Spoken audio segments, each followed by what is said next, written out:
slow and sustainable growth trumps fast growth any day of the week.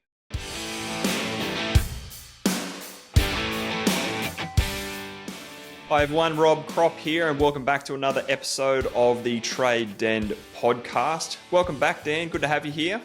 Hi Rob, hi listeners. Great to be back. Looking forward to today as always. Yeah, today's going to be a bit of a cracker, isn't it? It is. Big topic. We might have a bit of a surprise for people as a part 1 and 2, but really looking forward to today.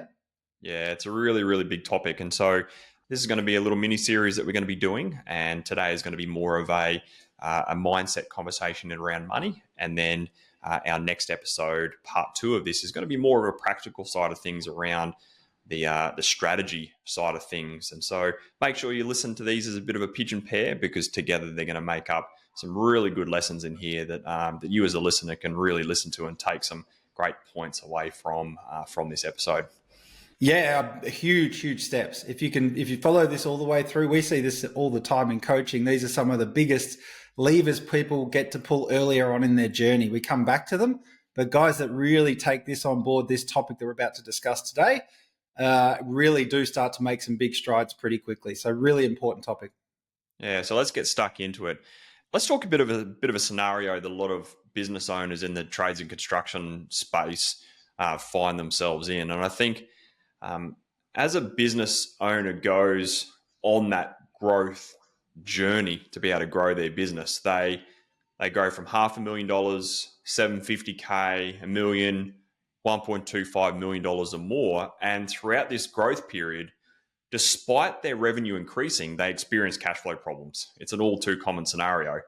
They think that the logical solution is to go and win more work, and by bringing more money in the door, their cash flow problems are going to go away. And so what they do is they equate more sales as the solution to solving their money problems. But lo and behold, they grow their business and their cash flow problems follow them. Now they've got a bigger team, bigger payroll, even more problems, and making no extra money, or worse yet, making less.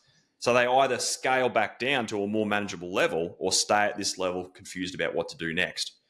If you're in this situation, you have A, no shortage of work, but when you try and grow, your net profit stays the same, or in some cases actually decreases. Or B, you're considering opportunities to enter a growth phase and you want to grow in a sustainable and profitable manner, then this episode is for you. Yeah, what we're going to do today is break down what's the mindset behind all of this? Where did it come from? We're going to look at how that mindset has become so strong. So where does it benefit you, and to what point it benefits you? And then where does it start costing you? And when do you need to make that shift in mindset and strategy? And actually how you can make that shift going forward. There's no doubt that cash flow issues are some of the most painful, persistent, and stressful things that a business owner has to confront. And I say they have to because they're inevitable. Chances are, if you're a business owner, you're going to experience cash flow pinches and struggles from time to time. But when you're in this situation, the most common mindset that we see prevailing is the idea that the way out, or the easiest way to fix it, is that making more money fixes my money problems. Now, we need to look at this, and we're going to camp out here a bit to begin with on where did this mindset come from. And it's obviously big in trades and construction. We see this all the time. But it's probably prevalent in society just as much, this idea that more and bigger is better. You see it all over the place, and we get this reaffirming of that commitment that the more you have, the better things get, no matter what it is. So what I want to do is start and bring you in, Rob, and sort of talk around mainly, not so much that more is bigger idea in general, but the tradie mindset, and how has this played out that it leads to this position that most business owners find themselves in as they start to grow their business. I think the starting point for a lot of tradies is obviously before they got into business, the way that they made money was trading time for money. They worked an hour, they got paid for an hour. And then when they wanted to make more money, they worked overtime. That's just how you did it before you got into business. And so that's where the first mindset of the longer and harder I work, the more money I make. That's where that first mindset comes from. But then when they get into business, that original mindset still carries them into business. And then when they start hiring team around them, they go on that growth curve, and that's when they first experience the cash flow crunch. And when they experience that cash flow crunch, that's when the feelings of stress and pressure and sleepless nights and how am I going to pay bills on Monday and how am I going to make payroll the next day, that's when that first cash flow crunch really hits. Then when they start experiencing that, then that's when the second mindset of, which is what we're talking around today, is, well, making more money is just going to fix my money problems. So let's just go out there and win as much work as we can and bring as much work in the door as we can, because then surely that will make my cash flow problems go away. Yeah, and I think you're right. I think that, and I think the reason why I look at it and when I see this, I sort of think in terms of, well, when you're in that early phase, or maybe you're just starting out and you're going, oh, I'll just work more overtime. More time spent at work means more money. I think it's all one-sided in that it's always just money coming in. So if I'm in that position, it's always money coming in. There's no consideration to what the costs of that are. And I think that's where this is going to balance out as we have this discussion today. I think given how prevalent it is in the industry, though, and how people do go on this journey, we've got to stress the point that it's not just throw everything out the door as we go through this process. There is a point at which that idea of I've got to get money in the door, I've got to make money, I've got to recoup some of my initial investment in the business, that works. So I think let's get clear on where that point might be up to there. So if you're on this journey listening and you're hearing this, let's go through what the stages are as this starts to maybe tip as a mindset where it goes from serving you into hurting you. But let's start on serving you. What do you think those points are where it does serve you to have that mindset? It serves you when you're in the early phases of getting your business out of the ground and entering your first growth journey. And so I think for any trades business, there's a natural sticking point at around $1 million.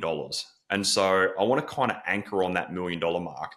And the reason why that $1 million mark is a key point for a trades business is at that point, you've generally got a couple of people in around you. You've almost taken that point where you've proved yourself enough in business that you can get to $1 million in revenue.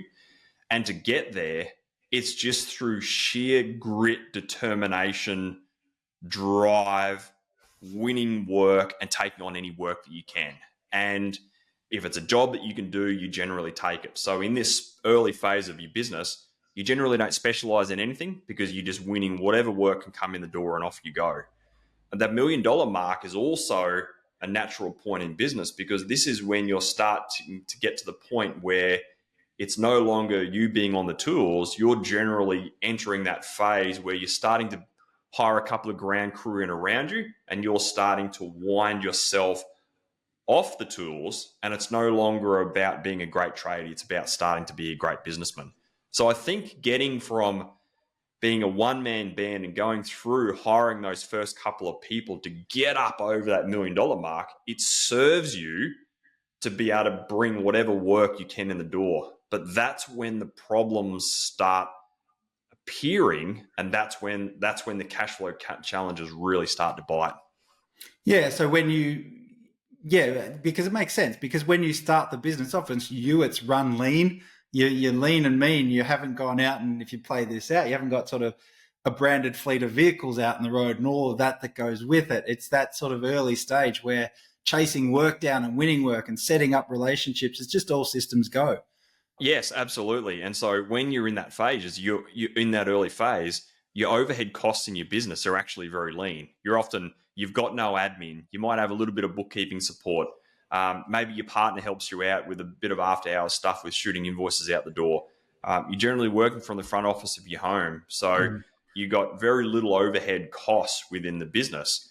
What you have done is generally you as the owner is the biggest overhead because you've gone from the main guy bringing in most of the work to having to pay yourself out of the margin from a couple of people that work in around you. And then when you get to that phase in around that $1 million mark, you get a taste for success in business and you start thinking, well, this is good. I want to keep growing it. Now I'm starting to get off the tools and I want to really grow because now I want to get my time back and build team and really start building that lifestyle business But the problem is that mindset that got you from zero to $1 million is not the same mindset that's going to get you from 1 million to 1.5 to 2 to 2.5 to 3 to build out a business of what we call a lifestyle business in the family and freedom zone. So this is where the problem exists, because what got you here is not what's going to get you to the next level from a mindset point of view around financials. Yeah, absolutely. And this is where guys try that. They hold the same mindset, and we see it all the time. They grow to a point they can't sustain it, therefore they blow up, and guess what? Go back to go. Start again from step one, and you do the same process over and over.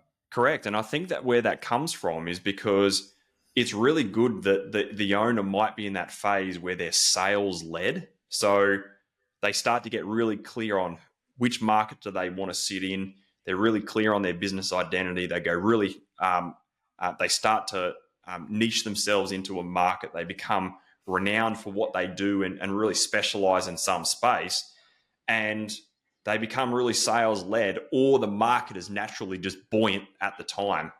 And what often happens is when that market is like that, they chase a whole heap of work, get sales led, bring a whole heap of work in the door.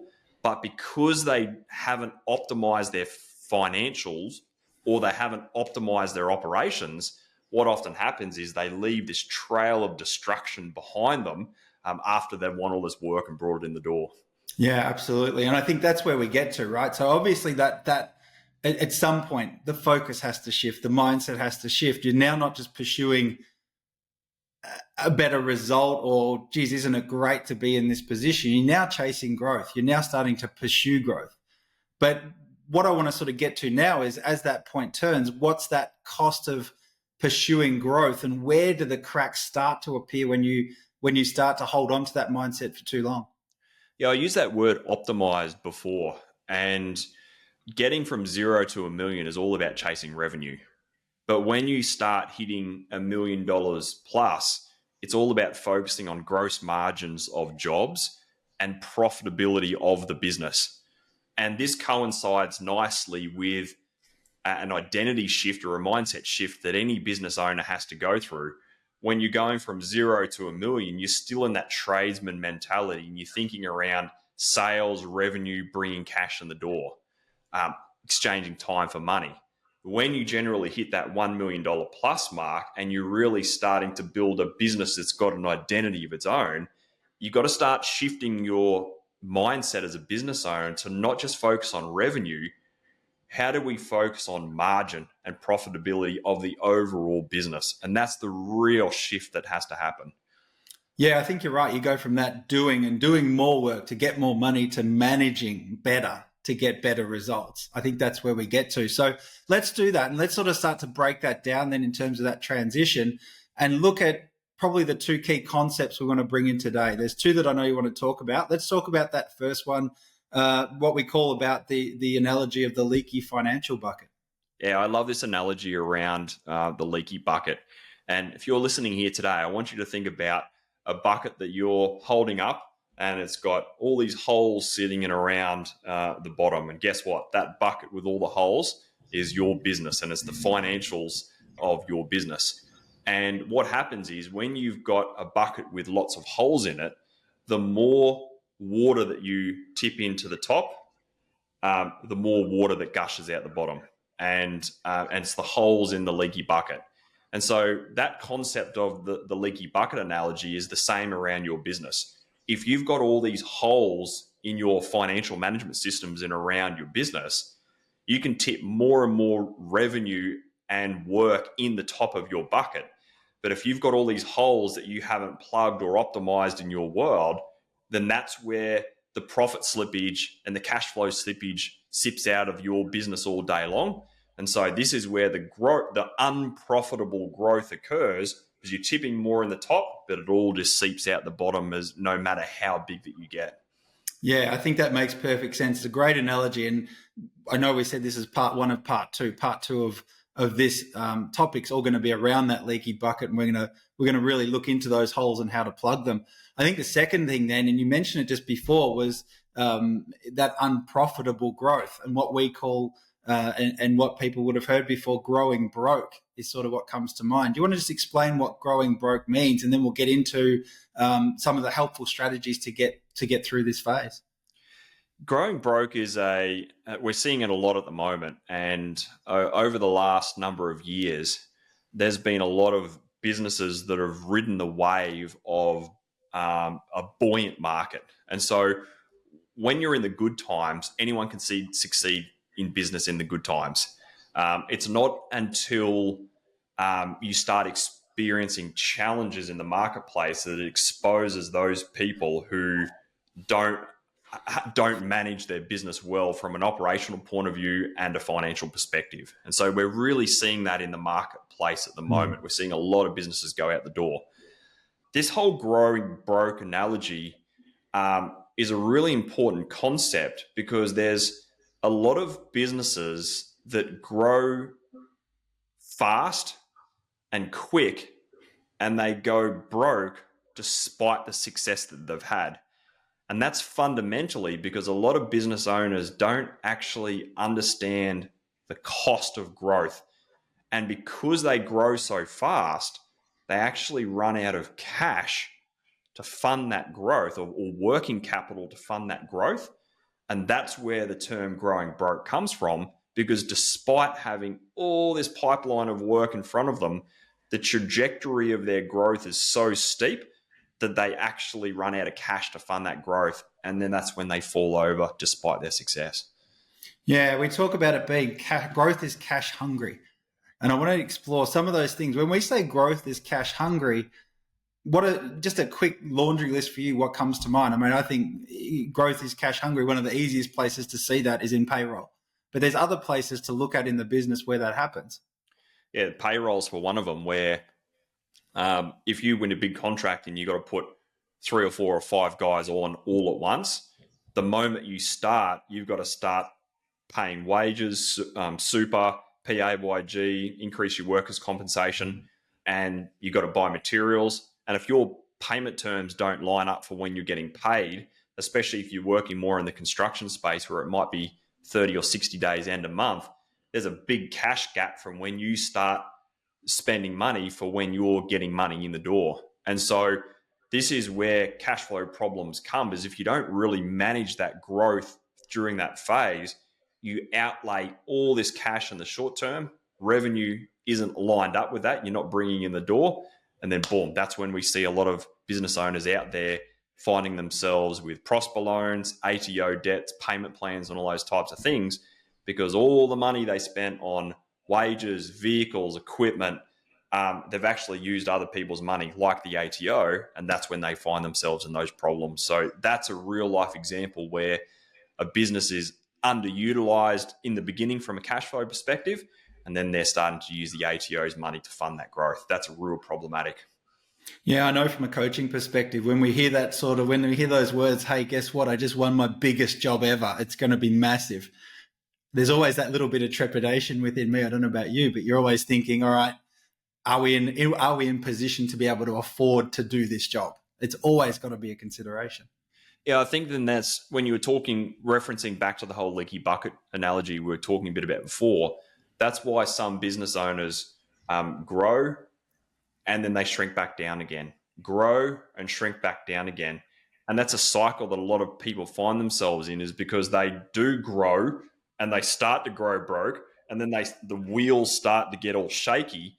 And what they actually do is go back to the waterline of what was manageable at the start of that growth curve. And so they might go from 1 to 2 back to 1.5, 1.5 to 2 back to 1.5. And that waterline that a lot of business owners find themselves in is the waterline in their business before where the cracks are, before where all the seepage starts. Right. And that's not only the waterline financially, but the waterline of the mentality of the owner, of where they find it manageable to manage a business of that size. Yeah, it makes perfect sense. I love that. Yep. I think that's a good turning point for us, given the limitations of the mindset then, and where people get to with this whole more money fixes my problems that we're talking about today. let's see if we can come up with or give the listener some more helpful strategies or beliefs when it comes to growth. I know we've got a handful of them. What would be sort of the first one you'd pull out if you said, all right, how do we get past this? How do we move beyond this? The biggest shift when a business owner achieves a certain size of business is understanding that numbers is the language of business. And if you want to win the game that is running a profitable and successful business, you have to learn how to speak that language and talk that language and know how that language works. And I think fundamentally, this is where so many business owners go wrong, is because they've got this mindset that, well, if I'm a good tradie, then that's going to make me a great owner of a trades business. And they equate being a good tradie to that success. But being a good tradie does not make you a great owner of a profitable trade business. You've got to learn the language, which is numbers, to know how to speak that language to run an actual profitable business. And that's the real turning point that a lot of business owners need to make, to really understand their numbers and get into bed with them intimately and know them like the back of their hand. Yeah, and we're talking about a big thing here. I mean, you're talking about making that move from doing everything as a tradie into being the manager and the owner of a business. Huge shift from an identity perspective. The other thing is that the stakes are so high. Like if we're talking, I've got to learn my numbers. I've got to know these numbers. I don't know anything about my numbers. I'm sitting here listening going, well, if I don't know that, then how do I do it in a way? How do I overcome the fear or the uncertainty and practice developing these skills? Like where's the safe place to do it? Because business is real time. You don't sort of get second chances. You get to do it again, but you don't really get that second chance or just get to practice it. So where do I go, or how would you suggest someone who's facing that fear or uncertainty around learning their numbers, committed to doing it, still scared, how do they get that practice? Yeah, the biggest problem is that money is just such a taboo topic. That's the biggest problem. And most people don't have money conversations growing up. It's almost like a bit of a taboo topic. Let's not talk about it. And it's not common conversation at the kitchen table. And so when a lot of people get into business, they're not taught how to make and manage money well. That's the biggest fundamental issue here. And if there's one skill that I wish they enforced that before they got opened a business and got an ABN, is that they had to learn how to make and manage money. That would make a lot of these problems go away. And so one of the most important skills that anyone in business can have, regardless of where you are in your journey, is your ability to start to ask questions and start to get inquisitive around your numbers, and appreciate that knowing how to make money, manage money, and keep more of it in your top pocket and get to the point where you're growing wealth inside and out of your business. It's a learnable skill, but you've got to want and to be willing to go on that journey to learn that skill, no matter how much you suck at it or how scary it seems at the time. So if conversations and having those conversations with key people and just getting practice at it is the way to do it, who are the people and places that we go and talk to? There's a couple of key people which we to refer to in coaching as your power team. And a couple of people in your power team is, number one, your accountant. The biggest problem with accountants is you speak to them once a year and they say, "Hey mate, great work, well done, awesome. Business has grown 20%, by the way, here's your tax bill." And it's like, oh shit, are you serious? I thought I was doing well. And that's fundamentally the biggest problem is how most business owners have their relationship with their accountant. Ideally, what you want to be able to do with your accountant is sit down with them regularly and go through your key financial statements, which is your profit and loss, your balance sheet, your cash flow, what we call triple bottom line reporting system, and ask questions and sit with your accountant and go, "Mate, I know you're going to talk to me in tax language and accounting language, but dumb it down for me, mate. And what does this mean? What does that mean? Why is this doing that?" And ask the dumb questions, because the dumb questions lead to good answers. Absolutely. There's probably one other that you left out, and that is they can get a coach and they could even discuss some of this stuff with you. I think so. And I think having a good coach in your corner is one of the most important people in your power team. It's their ability to understand and map out your growth plan. It's your ability to help you around modeling around what your business looks like in today's term, and also where it's going. Because what we find in coaching, part of the strength of our coaching at Pravar is two things: leadership and financial management systems. And I think that we see it all the time, don't we, Dan? That when a client gets empowered around their numbers and they know their numbers well, they start to make far better decisions as a business owner, don't they? They do, and they start to use their numbers as a decision-making tool. They become informed from their numbers as opposed to fearful of them or just looking at them in past tense. And by past tense, I mean, well, what happened? Did we go well? Did we not go well? And that's all they're really looking at numbers for. But when you understand the language of business as you're talking about and you work with a coach through that, you soon learn to see those numbers as data to help inform you of what the next decision is. When's the right time to put that next person on? How much more do we need in sales this quarter, this month, whatever it is that your cycle is? If we can get informed about our numbers and start to look through the front windscreen as opposed to through the rearview mirror every time, then that's when the power of numbers really kicks in. What confidence do you reckon that gives a business owner when they start to get empowered around their numbers when they're working with their coach? Oh, we see this all the time. I think the biggest one I see, or the overarching thing, is leadership. I think most guys know instinctively that you can't lead a business without knowing the language of business. You have to have some level of knowing your numbers. And I think that's where it's one thing to say, yes, they become more confident, but where it shows up is in their leadership. And by that, I mean their decision-making gets better, their ability to manage their team from a distance and not step all over everyone and sort of get in the way of things getting done operationally improves. I think their ability to delegate improves because they're not so hung up on, if I can't see it on the ground, then I'm going to miss something. So their ability to step back and look at numbers and interpret reports means that they can see what's going on without having to be there. So they get a lot of time back and collapse time as well. Yeah, when you've got a smaller business, you've got the ability to run it almost by gut feel.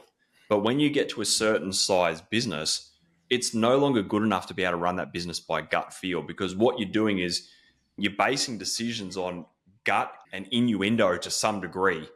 But when that business gets to that certain point, and especially when you're starting to step off site and build in team around you, I like that word that you used there before, is informed. That's what information is. You become an informed leader because you get the data, you see the data, and with my accounting background, I'm a big believer that every number's got a story behind it.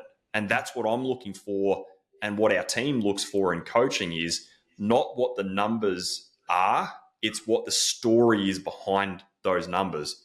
Because when you get that story in behind the numbers, you've got the ability to be able to go, right, what's the right strategic decision that we need to make to be able to move forward, rather than just that gut feel of what we think might be best based on what we're feeling on the day. And the worst decision around this is making decisions and riding the wave of how much money you got in the bank. Like, how many times do we see it that business owners measure their success by how much cash is actually shown in their bank on that given day? Yeah, the old, if there's something left at the end of the day, it means we must be doing something right. We hear that, and it's sort of, in a way, we get hopeful because we know how much room there is for this person to grow, and they're being successful. The people we're coaching and we're talking about today, remember, we started off, we're talking about $1 million in turnover. That's not an easy feat to get to. So the people that are doing that with this mindset, it's like, wow, you got to this point. Now let's take you to that next level. But you're absolutely right. It's the possibly the worst measure, especially if that's all you're looking at. There's so much more going on that you need to be knowing. Because what you do is you ride the wave of emotion. If you got no money in the bank, you're feeling down and depressed. You got lots of money in the bank, you're feeling high as a kite, thinking you're conquering the world. But it's a very, very poor measure for success. So if you're in that position right now where that's how you measure your success, by the amount of cash is in your bank account, and you're starting to realize that, hey, maybe there's a massive skill gap for me as a business owner, and you want to really start understanding your numbers better so that you can eliminate some of that stress, become a more informed leader, and start making more strategic decisions to be able to grow your business profitably, then jump into the show notes and book a call in with myself. And let's have a good conversation and strategize around what are the key numbers in your business, where are the holes, where's the holes in your leaky bucket, and let's put a strategy in place to be able to work out how we can plug those holes, put some cash back in your door, and let's get on that growth journey and actually do it profitably. So jump in the show notes, book in a call in, and I'm really looking forward to chatting to you soon. Yeah, I love that. I really do. And I'd encourage everyone to do that that's listening. The other thing I want to finish off on, maybe as we get to the end of this sort of shift in mindset, is probably around growth itself. I mean, some people, if you can ask 10 people, they'll give you 10 different ideas on growth. Some will just chase it down and hunt it at all costs, no matter what happens. They're the ones that usually bust and have to go back to square one. Other people are so fearful of it and they've got no real strategy for growth. So I think a big thing is to change your mindset around just how you view growth in general. There's a common mindset in business that bigger is always better and fast is better. And that's dangerous. That's a really, really dangerous mindset. I think one of the most important mindsets to remember in business is slow and sustainable growth is the best form of growth. Because when you have slower, more sustainable growth, what it does is it gives you the time as the leader to develop your leadership skills to stay ahead of the growth curve. That's number one. Number two, it gives you the time to build out the structure, which is your people and systems to stay ahead of that growth curve. But it also gives you time to be able to manage your numbers better and manage profitability. So you've got the ability to cash flow and fund that growth within that business. Because when a business grows rapidly, it often grows faster than the leader. It grows out of control operationally, and they run out of cash to fund that growth. So if you're listening here today, don't get lured into the whole 5x in 12 months or 10x my business in the next 12 months. Don't get lured into that BS marketing spin out there. That's just there to excite you, to really give you a jolt. If you're listening to those stories, the first question that should be in your mind is going, I wonder how that business owner actually funded that growth and what problems they had during that period. So the big thing to remember, guys, if you're listening to this, is slow and sustainable growth trumps fast growth any day of the week. Yeah, and that's why I love when we do case studies. We're sort of looking at guys that have been 5-6 years in and really looking back on that journey, as opposed to people telling stories around, well, yeah, we grew rapidly and we got this huge result. And that's the end of the story. Yeah. I mean, for me, that just sounds like you had a good month, you had a good quarter. And I think anyone can do that, like ride that wave. And as you know, you can ride that wave all the way to the beach and hopefully you land, or you can get wiped out. So you never sort of get to see that aftermath when people tend to talk the speed at which they're growing, especially when it's ultra rapid or it's just some sort of monumental achievement that happens seemingly overnight. Yeah, correct. And there's often times in coaching that we're actually saying to clients, slow down. Like, slow down your growth. You're growing way too fast. And we need to allow things from an operational point of view to catch up. And the business owner hates it because we're actually putting our foot on the brake in coaching, going, slow down. And that sounds weird from a coaching perspective. As business coaches, we're saying to business owners, you've got to slow down. When a business coach says, hey, let's go as fast as we can, that's often the ego of the coach getting in the way. It's not the right thing for the business at that time. Yeah. And so when you're growing, it has to be controlled. It has to be measured. It has to be managed. It's got to be sustainable. Let's grow over a period of time. Let's not have one flash in the pan year and then be busted for the next couple, because you've got to pick yourself up off the ground again. Yeah, agreed. It reminds me of that principle we tell all our clients when they first join us, that we work as a marathon, not a sprint. And I think when it comes to growth's definitely a marathon game, not a sprinting game. So I think that's really important.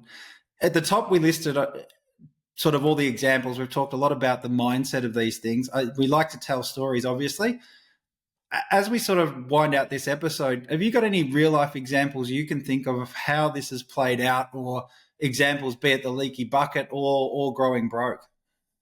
Let's start with the grow broke one. I remember dealing with a plasterer, and we worked with him for many, many, many years, and he did some amazing things. He went from around 1.5 up to about $5 million in turnover, five to five and a half over that period of time in coaching. And I remember about halfway through his journey, I remember there was a time where he was experiencing growing pains because the market was buoyant and he was winning a ton of work. And I remember we were digging deep into his modeling and his cash flow forecast, and there were weeks coming up where there was red bigging on his cash flow forecast, and we had to actually say, Shane, you got to stop growing, mate. And he was pushing back, going, but I've got all this work, I've got these opportunities, I want to grab them, I want to go. And we had to really pump the brakes in coaching, going, mate, if you take that, you are literally going to run out of cash and you're going to find yourself in a big hole. And we worked through that phase. We navigated around it. He did end up saying no to a few jobs, and no one likes saying no to sales. But that was an example where if he had taken on those jobs, despite them being good revenue and good margin in those jobs, he would have gone broke in that time. And so there's a great example where strategically we had to actually slow down that business from actually going broke, which is a pretty cool story. It is. And I think, again, it just speaks to the management of that, the controlled growth, just the importance of that. And that's why the story doesn't sound as sexy as maybe, I won $20 million worth of work last quarter. But hey, I'm around this time next year to tell the story about how we've grown profit and all those sort of things and becoming profit driven. Correct. Yeah. The next one would be around the leaky bucket concept that we spoke around before. I remember dealing, this is many years ago, we dealt with a guy called Nick who was running an arborist business, and he came out of the blocks really hard in business, won a whole heap of contracts around a different space. He was a CA before getting into his business, a contracts administrator, and he just came straight out of the blocks and won a heap of contracts, got his business to around $1 to $1.5 million. He experienced that cash flow problem, and he had that mindset is making more money will make my money problems go away. He went to 1.5, 1.75, 2, 2.5, and that's where we met him in coaching. And lo and behold, his cash flow problems followed him. And that was because he was experiencing cash flow problems at 1.5, added $1 million in revenue to that to avoid those problems or make them go away. But the problem was he grew his business with the wrong pricing model. He had poor productivity management within his business. He had no cash flow forecasting in place, and he lacked the ability to effectively manage the operations at $1.5 million, let alone 2.5. And so the biggest issue that he had is he was a prime example of a business with a leaky financial bucket. And he actually got his business up to $2.5 million, and he was making a loss. He made a loss at a $2.5 million business. And that's because all the holes within his bucket compounded the loss within his business. And so what we actually did was scaled back his business, optimized his pricing, his productivity, his overhead management, put cash flow forecasting in place. We focused on four main levers, four main strategies within his business. And within a 12-month period, we had a $450,000 net profit turnaround. And there's a prime example of what happens when you've got a business with a leaky bucket. Grow unprofitably. You have to scale it back, fix the problems, and then go again. But that was a game changer for Nick once we really plugged the holes in his financial bucket. Yeah, and I think that's a really good ending point for the story, because it is once these holes are understood, once the mindset shifts, and once you can plug these holes, I think anyone's capable of plugging the holes. It's not something. It doesn't require a huge investment to plug holes in your bucket. It just requires probably time and a real diligence to see it all the way through. Correct, and I think that's why in coaching we often have. Our clients stick around for such a long period of time, because in the early phases of coaching, they're getting off the tools and getting their structure right. And then it genuinely takes a good 12 to 18 months to really go on this optimization phase before you really grow. Now, some people might think, gee, 12 to 18 months, that's a long period of time. But what you actually want to do is get into that period of optimization, get your pricing structure right, get your productivity right, manage your overheads, get your modeling done, get all those things that we'll talk about in the next episode. If you optimize your business and go on that journey to do that over a period of time, what it then sets you up to do is add layers of growth with a good financial foundation in your business. And so, sure, it might slow you down in the short term, but it absolutely pays dividends in the long term because you know you've got a good base to be able to grow from.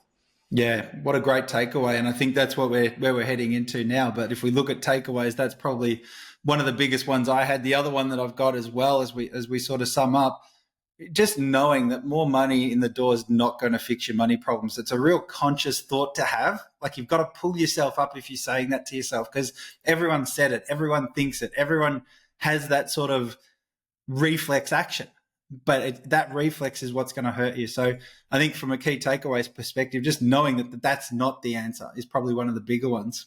What about you, Rob? What else have you got as takeaways from today's episode? Yeah, like I said before, around optimization, that's a big one for me. Is that you've got to go on an optimization phase before you try and grow or scale your business. It's just absolutely essential. Yeah, for sure. I think my one as well I had was people discount that cost of growth. And I think that comes from, like we said at the very beginning, that mindset of, well, it's just me. The more money I get, the better it is for me. But that's because there's no cost attached to it. If you're going to be a business owner, you're going to grow your business, you've got to remember that there are costs attached to it. There's things that it's going to take money. It's cash hungry, like we talked about. So don't grow yourself broke by just chasing more money in the door, because if you haven't got the money to pay out to afford that growth, that's where you get into really big problems. Yeah, the final one for me is absolutely it's really important to be able to have a power team around you. Accountant, bookkeeper, coach, financial planner, broker. There's some really key people in around you. But as a director and an owner of your business, it's your duty, it's your obligation, it's your responsibility to know your numbers within your business and manage them well. So don't abdicate your responsibility as a director to actually know your numbers well and manage them nicely in your business. I like it. I really like it. Let's wrap up with some action steps. I know we think we had a few in there. Have you got an action step for people to follow up on this week? And we can talk about that in the Trade Den community, which if you haven't joined, jump on Facebook and meet us up in there. Make sure you tune into next week, because this is part one of a part two series. Today was more around the mindset conversation around money. But next week, what we're going to do is talk around the top 5 strategies around how you can plug the profit and cash flow slippage within your business. So make sure you stay tuned for next week. Yeah, I like that. I'll throw one in there because I think it's massively underrated. But please remember, book in a conversation. Start a conversation this week on your numbers with someone, be it your accountant, be it your bookkeeper, whoever it is. Don't shy away from that. And this week, at least open the door to that conversation and start getting to know your numbers, like we said. And what I'd encourage all of you to do is, if you don't already have someone to talk to, or you're worrying about the next phase of managed growth in your business, book in for a discovery call with Rob. The links are in the show notes. You can find them pretty much everywhere. But make sure you make that book in and just have a chat and find out what it's like to have a chat about numbers if you haven't done it before. It's not as scary as you think. You don't bite, do you? No. All right. Well, let's wrap it there, Dan. Hopefully you've enjoyed today's episode. Thanks very much, Dan. I'm really looking forward to getting in the ears of our listeners again next week. And let's talk through those 5 strategies to plug the holes in your financial bucket. Thanks, team. Talk to you next week. See you then.